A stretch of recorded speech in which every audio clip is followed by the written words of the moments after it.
Hello বন্ধুরা, আজ অষ্টম শ্রেণীর গণিত বইয়ের ৭৭ নম্বর পৃষ্ঠা নিয়ে আলোচনা করব। তো চলো ভিডিওটা শুরু করা যাক। একটি সলকেট তৈরি ফ্যাক্টরিতে 2 ফুট এবং 3 ফুট দৈর্ঘ্য বিশিষ্ট দুইটি ঘনক আকৃতির কন্টেনারে পূর্ণ করে সলকেট কাঁচামাল রাখা যায়। ক নম্বর প্রশ্নে লেখা আছে, কোনো কাঁচামাল নষ্ট না হলে দুইটি কন্টেনারের কাঁচামালকে একত্রে করে 1 × 1 × 2 আকারে কতগুলো সলকেট তৈরি করা যাবে। তো এর নমুনা উত্তর হিসেবে আমরা লিখতে পারি, প্রথম ঘনক আকৃতির কন্টেনারের দৈর্ঘ্য 2 ফুট। আমরা জানি 1 ফুট সমান 12 ইঞ্চি, অতএব 2 ফুট সমান 12 × 2 সমান 24 ইঞ্চি।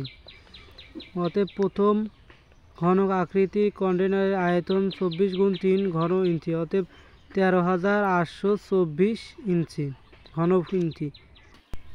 দ্বিতীয় ঘনক আকৃতির কন্টেনারের দৈর্ঘ্য 3 ফুট, অতএব আমরা জানি 1 ফুট সমান 12 ইঞ্চি, অতএব 3 ফুট সমান 3 × 12 = 36 ইঞ্চি। অতএব দ্বিতীয় ঘনক আকৃতির কন্টেনারের আয়তন 36/3 ঘন ইঞ্চি, অতএব 46,656 ঘন ইঞ্চি। অতএব প্রথম ও দ্বিতীয় ঘনক আকৃতির কন্টেনারের আয়তন 13,824 যোগ 46,656 সমান 60,480 ঘনক ইঞ্চি। প্রতিটি সলকেটের আয়তন 1 × 1 × 2 ঘন ইঞ্চি, এটা দেওয়া আছে বইয়েতে। অতএব 2 ঘন ইঞ্চি। কাঁচামাল নষ্ট না হলে, অতএব দুইটি কন্টেনারে কাঁচামাল নষ্ট না হলে চকলেট তৈরি করা যাবে। দুইটি তার জন্য 60,480/2টি, অতএব 30,240টি কাঁচামাল দ্বারা চকলেট তৈরি করা যাবে। তো এইভাবে আমরা ক নম্বর প্রশ্নের উত্তরটি বের করতে পারবো।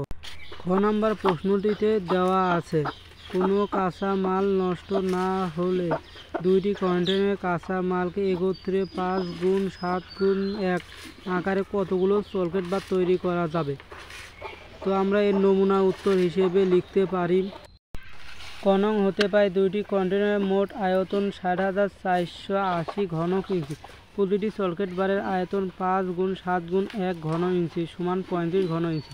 কাঁচামাল নষ্ট না হলে দুইটি কন্টেনারের কাঁচামাল দ্বারা চকলেট তৈরি করা যাবে 60,480/35টি, অতএব 1728।